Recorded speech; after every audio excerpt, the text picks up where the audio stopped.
You're listening to an Anazao Ministries podcast. We have talked a lot on our show about a lot of geek culture, everything from the Marvel Cinematic Universe to comics that we like and so on. But we're going to talk about something that can be considered a little bit of geek culture of its own, and that is the great sport of college football. And we are going to specifically discuss about who's going to win the NCAA football championship and who is the greatest college football coach of all time. This episode is primarily for beginners, so even if you have no idea what college football is about, we'll be happy to share our knowledge of our fandom of being a college football fan. And we'll do our best to describe everything that's coming up in the future as well as far as college football. Welcome to Systematic Geekology, episode 30. We are priests of the geeks, not in the sense that we are ordained or anything like that, but we are in the biblical sense of being mediators. This is not some kind of Trojan horse trap, but we are real geeks looking to explore the theological and philosophical implications in things we love. Big shout out to Ethan Overcash. He is our most recent listener to subscribe over on Patreon, where you guys can get some bonus episodes, some live D&D action, all kinds of great stuff. So be sure to go over there, join Ethan, and just have a good time with us. Dude, that's awesome. Thank you so much, Ethan. You are the man.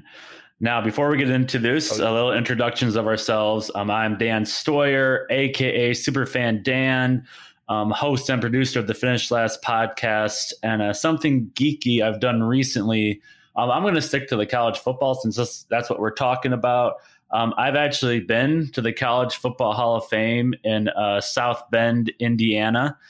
And if you like college football, it is just as awesome as it sounds. There is literally everything there, from the first football that was used in a game to the progression of how it became so popular. And of course, there's a little area where you can do agility drills, kick field goals, and pretend you're a good quarterback, which I know I'm not, but I can think I am. Nice. Very nice. I am Joshua Knoll. I am a fourth-year biblical studies student at North Greenville University, and I drive a Jeep the Jeep Patriot. I forget what I drive. It is a dark red, like a garnet color. And part of the deal when I got it was I had them include like a pinstripe gold FSU arrow along the side on both sides. So that's my geeky thing today. Go Noles. Oh, man. Speaking of go Noles, when I say Noles, I'm talking about the Florida State Seminoles, because this is for beginners. We'll let you guys know that is the greatest team of all time. In college football, there isn't opinions. Just know that that's the truth. I'm kidding with you guys. But now it is time to talk football.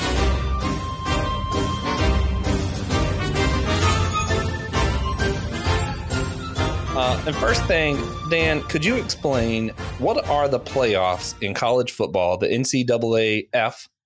F stands for football. And maybe give our listeners a little basic info on both of these two teams that are playing tonight. Oh, well, I'm excited for the game. But before this playoff even existed, I think, what is it, like 5-6 years old, maybe. They used to play the season, and then they'd have things like the Rose Bowl, the Sugar Bowl, all those bowls that people might have heard of before if you haven't been recognized to football. And they'd play all their games, and then they would vote on a national champion. And sometimes the teams wouldn't even play each other.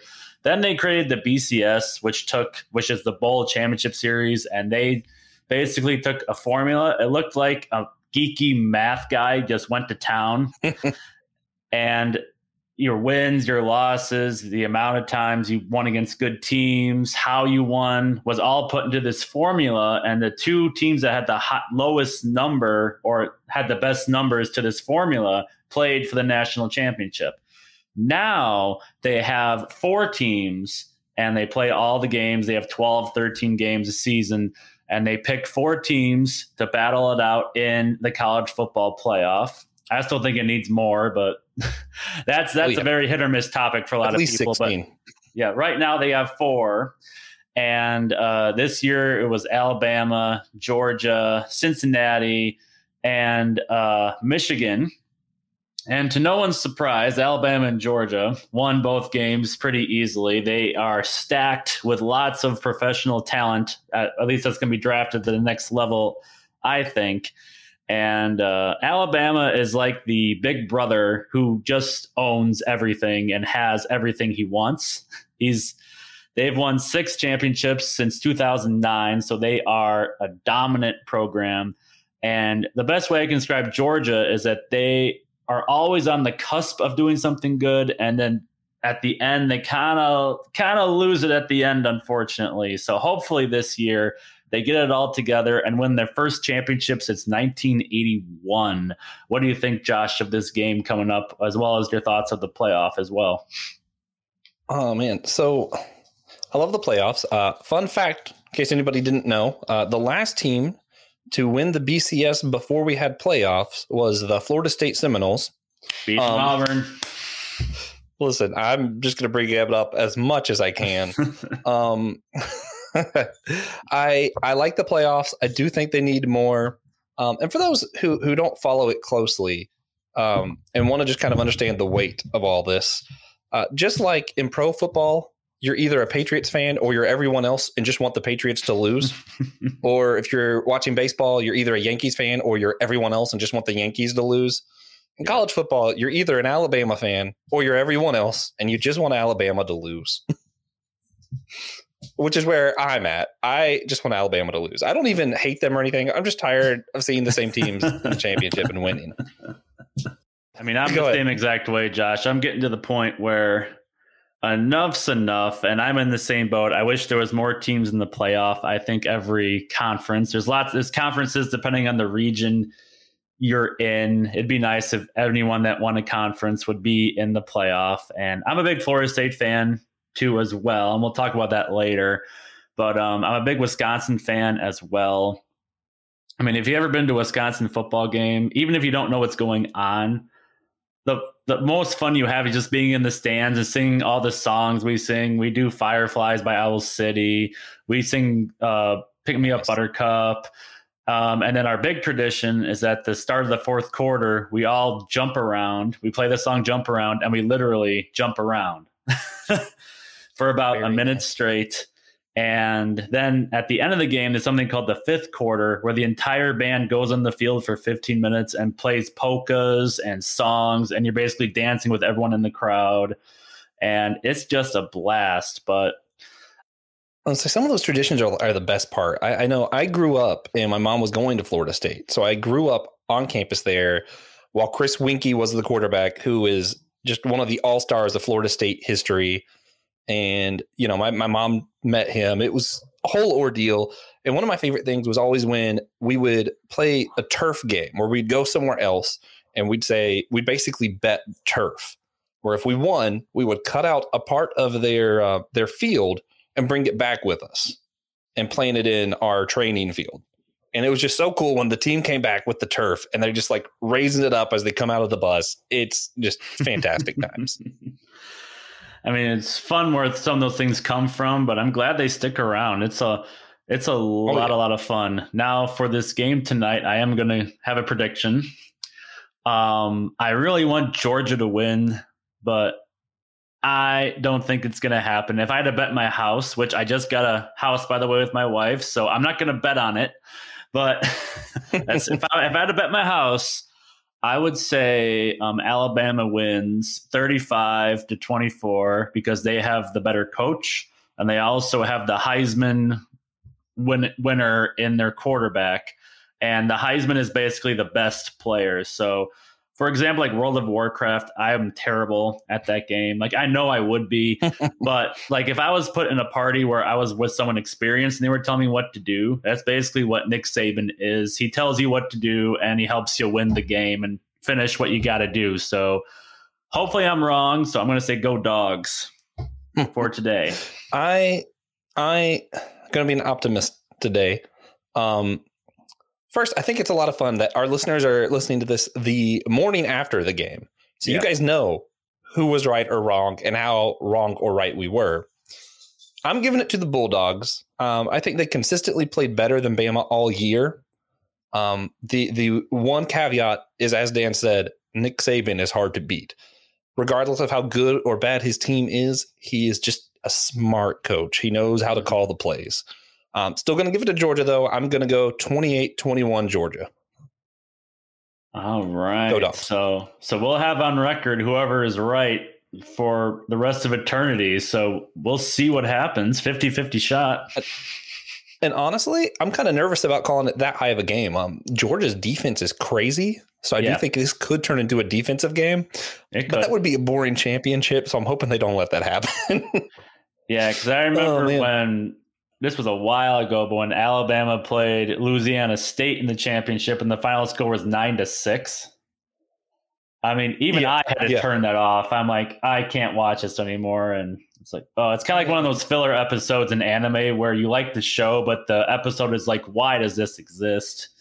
So hopefully this game is entertaining as it should be. So I'm just so excited to see what happens tonight. Oh yeah, I'm trying to look something up. I have a few teams. Yeah, here it is that I just can't stand. As a Florida State fan, some of them are natural. Florida Gators, we hate them. Miami, we kind of have like a brotherly hate thing. My biggest hate one really is Clemson, and I just like to throw out that one of the biggest losses of bowl game history was when it was just a few years ago. I actually got to watch this like live because usually when the bowl games are going on, you have to pick and choose your games. And I don't always get to watch. Right. I watched this start to finish. West Virginia stomped Clemson like 70-33. And that's only because West Virginia pulled out their starters near the end. It would have been much worse. They were gunning for the worst loss of all time until that happened. Hey, man, if we're going along the train of teams we don't like, I'm a big Florida State fan as well, too, but I'm also a big Wisconsin fan. Go Bucky. I would say it's whenever this team is on, I call them the evil empire, and that's Ohio State. It's I can see that. But so Urban Meyer was a Florida Gators coach first, and then he went over there. Yep. And there was one game they played us where they tried to sneak an extra man on the field. And I was like, that's a Gator for you. So I guess I'll just double down and say that's a Buckeye for you. I mean, that's what they do. They take all the five-star recruits. Like, I think when they played each other last, I think Wisconsin maybe had one 5-star recruit. And I think Ohio State had about 40 or 50 4 to 5-star recruits. So, I mean, Wisconsin, all we have is a bunch of big guys that know how to block, and we like to run the ball a lot with a big guy. Like our running back this year is actually 17 years old, and he could bench press like 525 pounds or some ridiculous numbers. So, I mean, he's a lot of fun to watch. But Ohio State Ohio State and I do not get along very well, especially when they say, like, even if you're not a football fan, you probably heard, like, I went to the Ohio State University. God, it's just a snobbish attitude. Which is also why I don't like Clemson. Every game I've been to where Clemson fans show up, they are just too obnoxious. They're like way too into it. And they're not kind about it most of the time. Now, I do know some really kind Clemson fans. If you're listening, I love you guys. You're still my brothers in Christ. Just get better taste. Oh, man. That being said, I do want to talk about Nick Saban. Like you mentioned, Alabama won 6 championships recently, all with Saban. He's won one before them, which means he has, as a coach, he's won more championships than any other coach. Before we get into, does that make him the best coach or not? I believe, Dan, you had a trivia question you want to ask everybody along the same lines. Oh, yes. So Josh and I were talking about this, and I actually asked this to Josh, and he couldn't get it. And if I'm honest, when I saw this question for the first time, I could not get it. So this is tough for us, but we're going to have a post on our Facebook page, or you can email us at systematicgeekology@gmail.com with your answer to this question. So I'm going to give the question and give a couple clues as well to this question.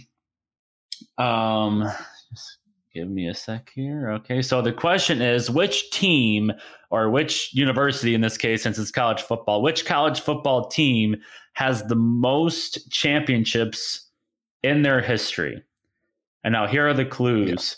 Their last championship, which this surprised me when I saw it because it blew my mind.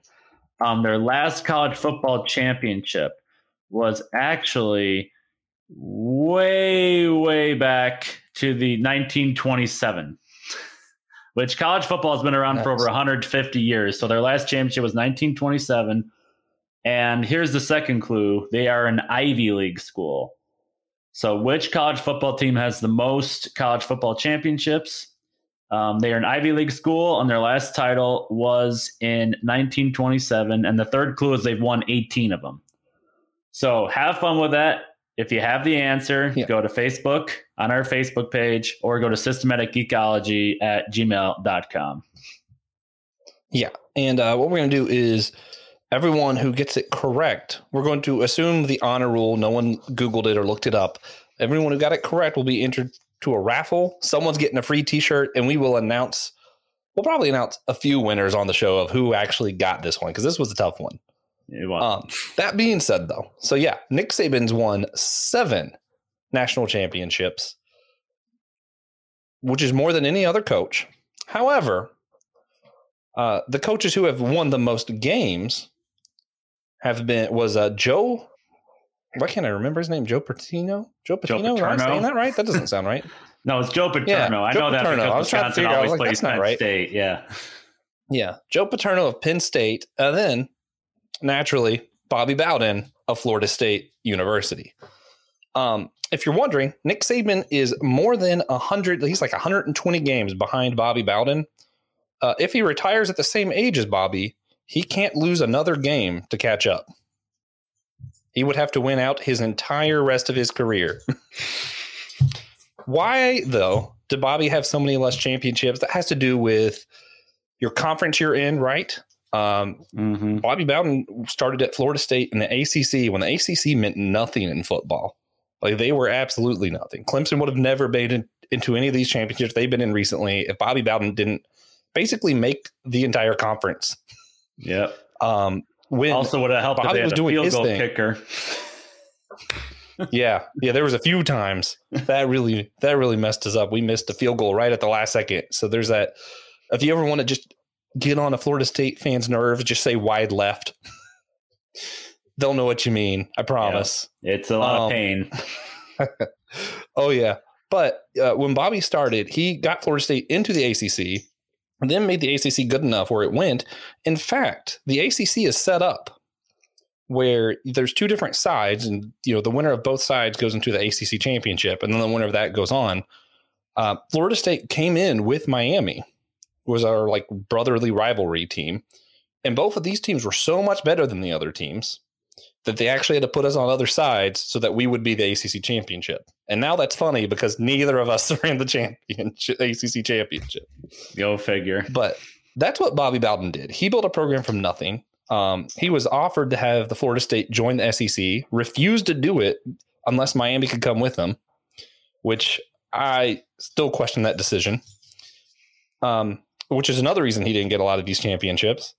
Then he was offered the job at Alabama before Nick Saban was and turned it down because he said, I made this program from nothing and I'm sticking with it. So that's why Bobby Bowden has less championships. He could have made those decisions, though, right? He could have stepped up to the other conference. He could have done all these other things, and he might have had those championships. So is part of that decision making, does that make Nick Saban smarter, better coach, maybe? Joe Paterno has even more wins than Bobby Bowden, but he has some moral issues that, that are kind of questionable. He's been do you know exactly what it was he was accused of? I know it had to do with an assault with a student. Yeah.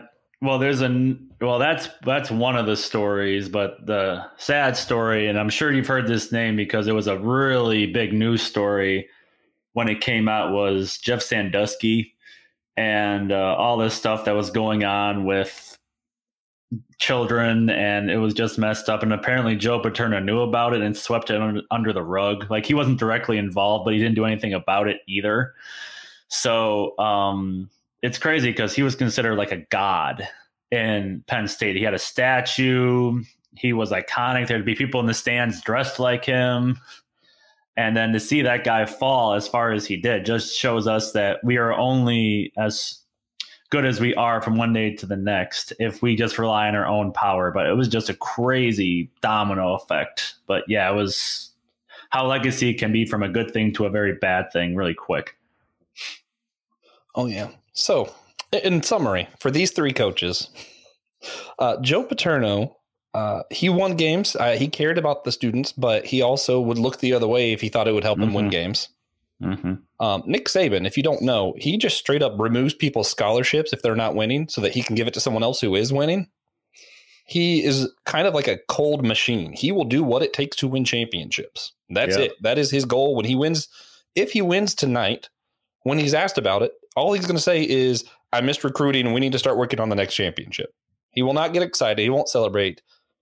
That's not necessarily a bad thing. That's just who he is. He's a machine that is designed to win championships.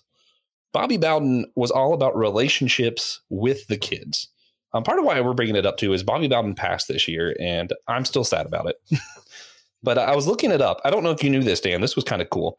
Okay. Back in the day, back before this kind of stuff, when this kind of stuff was acceptable, Bobby Bowden, part of his recruiting thing is he would ask parents, send a letter and ask them if he could bring their kids, the students, to 2 different church services. He said, I just want them to go with me twice. So he would bring every recruit to church at least 2 times.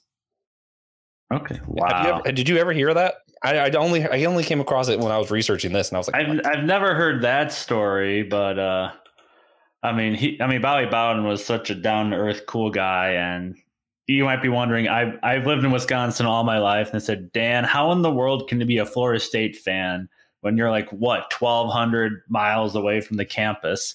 And I got family down there. I got an uncle down there in Tallahassee. And when I was 7, so this is why it had a big imprint. When I was 7, I got to meet a majority of the players and give high fives, and some of them were just huge.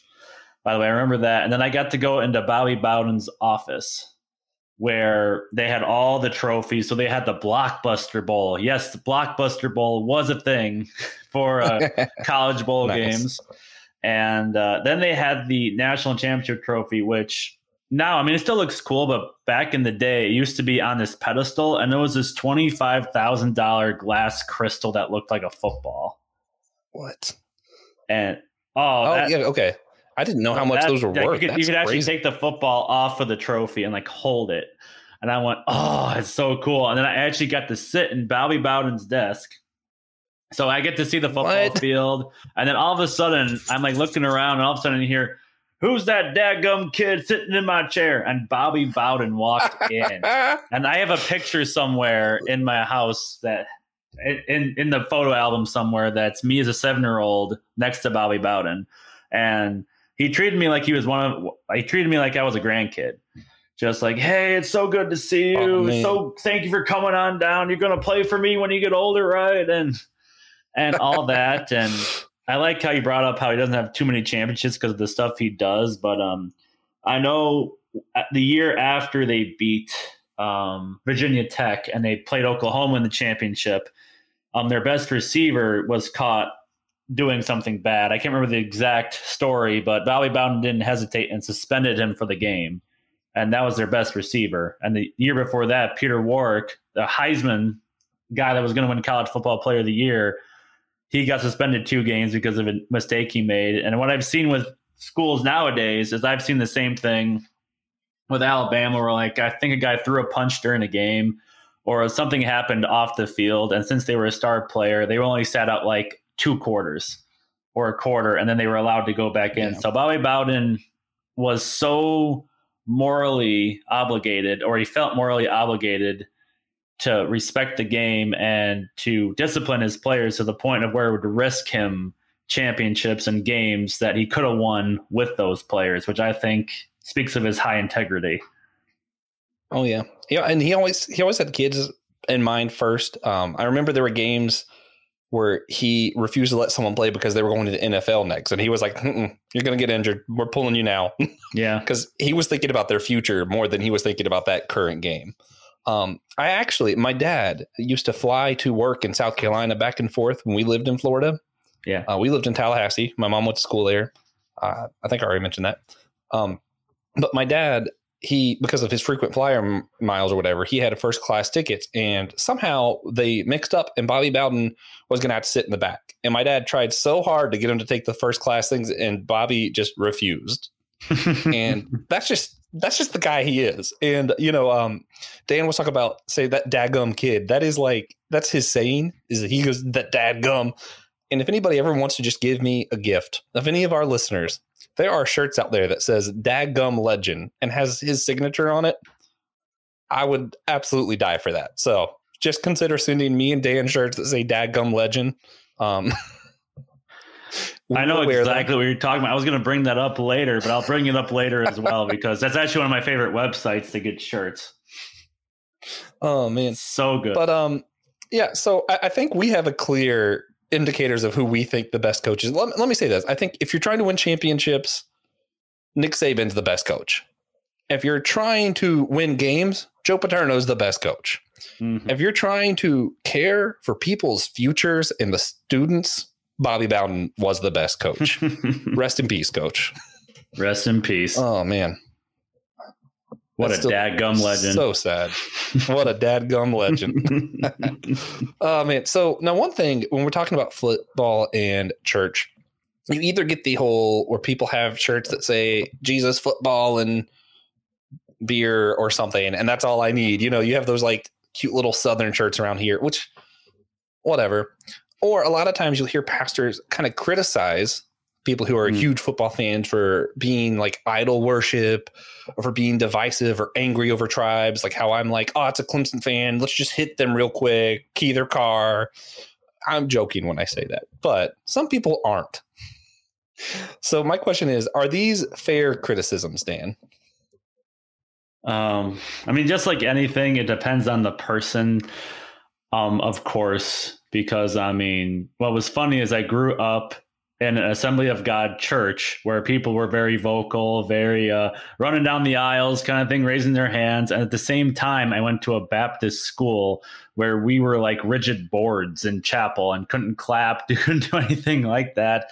But what was funny is the people that were like rigid boards in the service and very respectful and wearing suit and tie, at a college football game, they were like a completely different person, like yelling at the ref, yelling at the opposing team, and just yeah. And there was a recent documentary, because, like I said, college football is over 150 years old, and ESPN had something called 150 College Football documentary. It might be online somewhere, maybe on YouTube. I'm not sure, but I'm sure it's somewhere out there. But they actually had a whole 10-15 minute segment of one of the episodes about how there are people out there that actually label college football a religion, because the field is like the pulpit. That's where we watch what's going on. There's people that dress up in garb, like your team or your face paint or whatever you do in Wisconsin. We put on a piece of cheese on our heads. So we do that too, as well as just singing songs throughout the game, like worship in a church. And it can get to the point where that can take over our life. And as much as I love college football, it's not the end all be all. So depending on the situation, I think there are some fair criticisms on how people take it to a whole nother level that's unhealthy, especially if it affects your relationship with your spouse, or especially your kids is a big one with that. I don't know if you have anything to add, Josh, to what I just said, but it's a touchy topic for some people. Yeah, this was actually, it's a challenging one for me. I'm going to let you guys know that I don't have a good answer here. I'm just going to throw out this challenge. I'll let you know I'm challenging myself too. Yeah. Like, I like having the thing on the side of my car. I think that's cool. But there does seem to be a level for me where it's almost like, where does a mountain begin, right? You can't really tell where, like, is it just a hill? Is this the mountain? Like, what's going on here? Is this just where there's one level of, hey, I watch it occasionally, which I'm like, okay, yeah, that's definitely fine, And then you have these people who will never miss a game no matter what. If they have to miss church, something with their family, whatever, it doesn't matter. They're never going to miss a game. They're always wearing clothes with it on. It's on their car. It's on whatever. And like, there is a point where I'm like, that is definitely idol worship at that point. Yeah. And it's like I have to question where do I fall on this, right? Like my car has the arrow. I have a couple shirts. I don't like to miss a game. I don't think there is a clear this is now idol worship once you cross this line kind of thing, but it's something I think we should all be cautious of. Maybe I don't know. Does that make sense? Yeah, I mean it does. I mean it's something that anyone struggles with anything they like. To me, idol worship is where your main source of happiness or whatever comes from that. So like if your favorite team loses and like you are just, it affects you in a way that it shouldn't, that to me can be a little idol worship. But I think what's unfair, at least to geek culture in general, is that football isn't seen as idol worship. It's considered part of the culture. Like for instance, as many of you know, I'm a huge fan of Spider-Man, huge fan of those movies.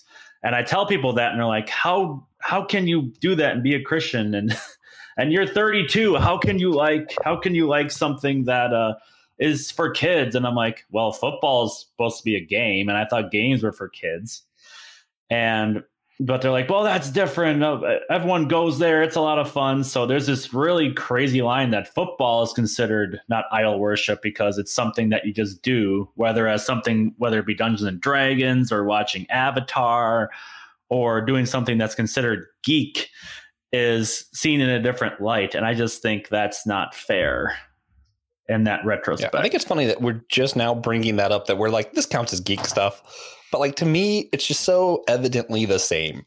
Like it is. Like when I see someone decked out with a Captain America hat, Captain America shirt going to the Captain America movie, I don't see him any differently than I do someone with a Florida State hat and a Florida State coat going to the Florida State game. I'm like, that is the same thing. Yeah.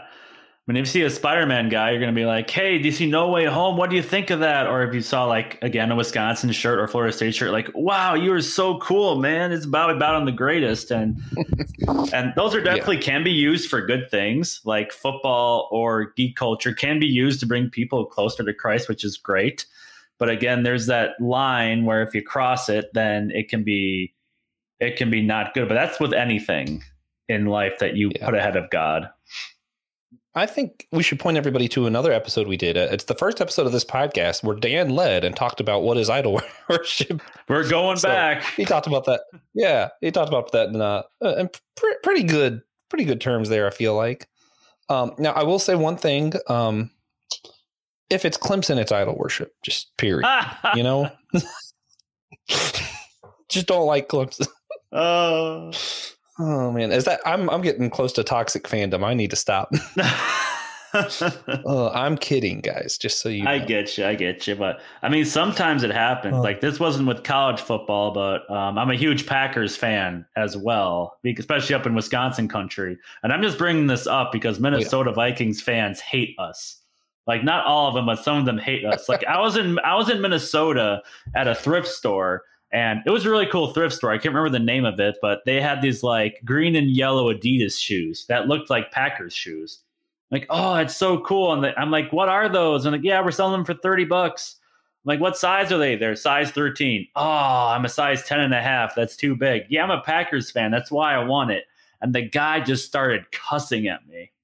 Like he lost his mind at the fact that I said I was a Packers fan.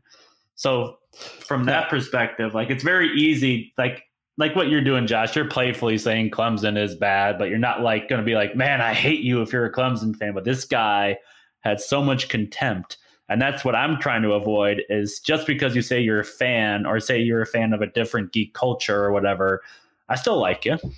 You're still a good guy, but it's crazy how far people take it. One of the funniest ones to me, if you're in Florida is, you know, I have my car. Sometimes I have my Florida State hoodie or something. And it's so funny because depending on where you're at, you know, obviously if I see another Florida State fan, we do the chop and we do the, but if you're in like Gator fan, what's funny is they don't say, oh, screw you. They'll look at you and be like, yeah, screw Miami. We're like, yeah, we hate them too. Just team up against the other team. Yeah. And if you're in Miami, they look at you, they're like, man, the Gators suck. And I'm like, yeah, they do. Like what, the common ground is that we don't like those guys. Doesn't matter what part of the state you're in. It's so true. Now, Now, just related to all this, what I love, at least even with football, I love to relate it to the Bible. And I know we're talking about like idol worship and what the line is and how we get to be tribal about our teams. Like, this is our team, but where's the line cross? And for me, it's definitely Matthew 6:24, and that says, and no one can serve two masters. Either you will hate the one and love the other, or you will be devoted to the one and despise the other. You cannot serve both God and money. And I know it talks about money in that one, but definitely as far as a master, I mean, football can definitely be a master in someone's life. It can be the center of that game plan. And we kind of talked about it a little bit, but Josh, how would you, if for someone that's struggling in something that they really love and that's kind of taking over God, or they're kind of figuring out where the line is, what would your advice be to them and how to figure out what to do in that situation? I say always put love first. We talked about Bobby Bowden earlier, how we always put relationships first to bring that back around, right? And I had a verse I pulled up too. It was John 13:35. Okay. And it says, by this, all people will know that you are my disciples, by your love for one another. Yeah. And I feel like if you put love first, right, it's so much harder to hate other people or idolize something, right? It's hard for me to idolize my video games when my wife's around because I just love my wife. That's right. You know what I mean? Like, that's where happy wife, happy life. Oh, yeah. And I feel like the same thing's true here, right? If I love my brother and sisters in Christ, it's going to be hard to hate on them because I see them wearing a Clemson hat. I might want to, but it'll be hard to because I'm too busy loving them, you know? Yes. That's what I think. What do you think, Dan? Yeah. I mean, I just love that aspect. It's all about priorities. Like, we should prioritize others before ourselves. I mean, that's the golden rule. Do unto others the way you would be treated unto you. And, I mean, I don't want to be treated by another fan like I'm a hateful guy, or just because I like something, I should be hated. I mean, yeah, there's things that we're going to dislike, but that's the great part of being part of a community, is that we go back and forth with each other. But the basis is that we still love each other no matter what our differences, maybe with God at the center. And I say, if you are struggling with it, you can reach out to me or Josh. I love helping people out, just encouraging them in that situation. But find a community. I mean, it could be a church. It could be like a local Bible study group or whatever the case may be, because I've found out in situations that I've struggled with that, it's helped me overcome that and help me when I go through that, because it's, as humans, we tend to cycle through things we struggle and not struggle with. So it is very helpful to have someone push you in the right direction so that you can also help push them in the right direction when and if they need that. Oh, yeah. And, we like to tell you guys to let us know what you're geeking out on the Facebook and email and stuff. But that's also there for you guys to open up. It's a whole community, especially on our Facebook group, the Priest to the Geeks. Whole community. Everybody's posting in there, reading each other's stuff. It's pretty active. Yeah. And I want to encourage people, like, if you are struggling with something, let the community know. That's a safe place. So, yeah. The email's safe and private also. Yeah, most definitely. If you're looking for private. Yeah. Yeah. Yeah. And we're always looking to pray for you guys. So I think that's pretty good. Did you have anything else you wanted to add, Dan, or? Not that I can think of. I could talk for another hour, but we got to make sure it's an adequate amount of time.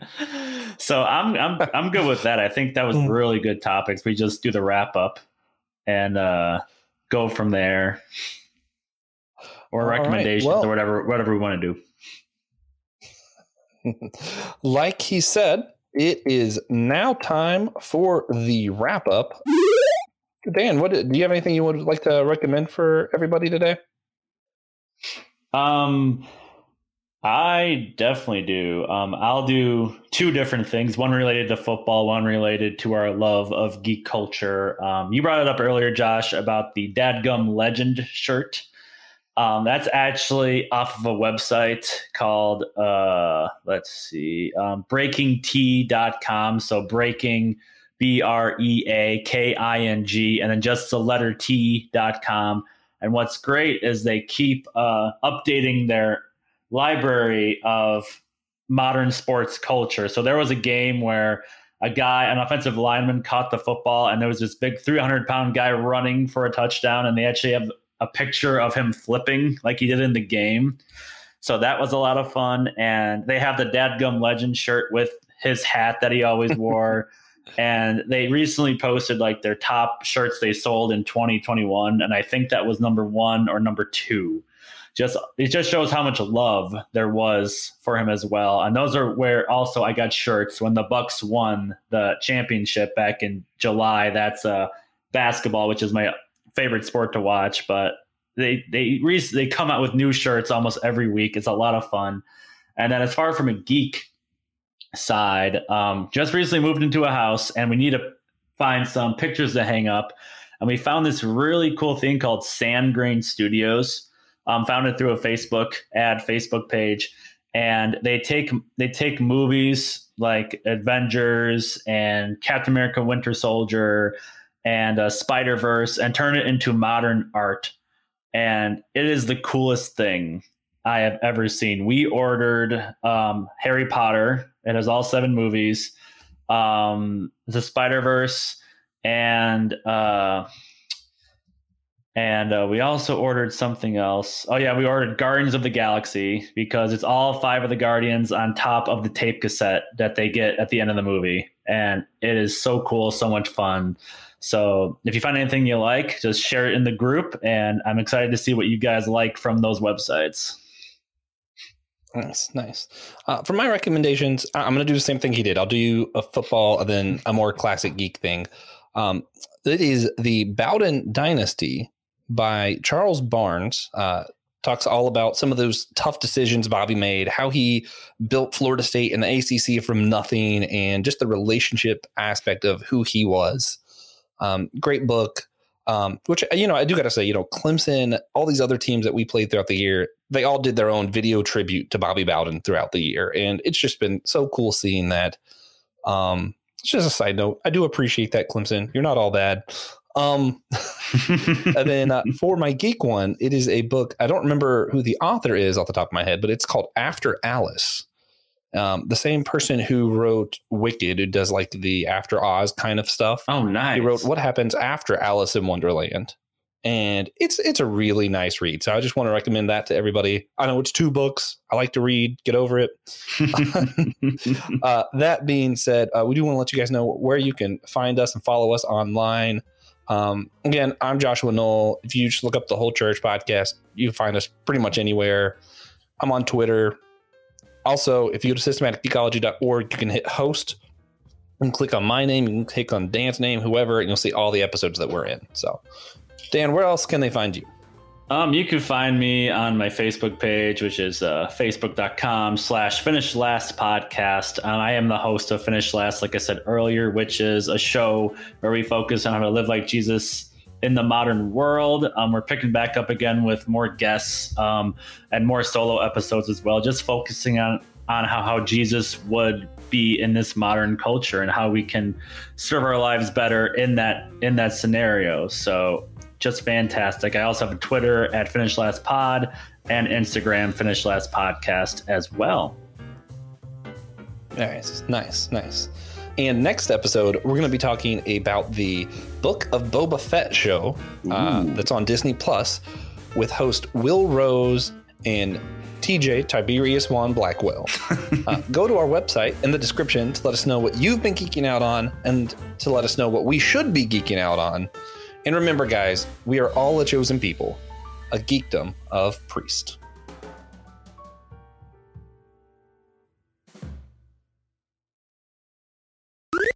This was an Anazao Ministries podcast. If you enjoyed this show and would like to learn more about our network, be sure to check out the Anazao Ministries Podcast Network.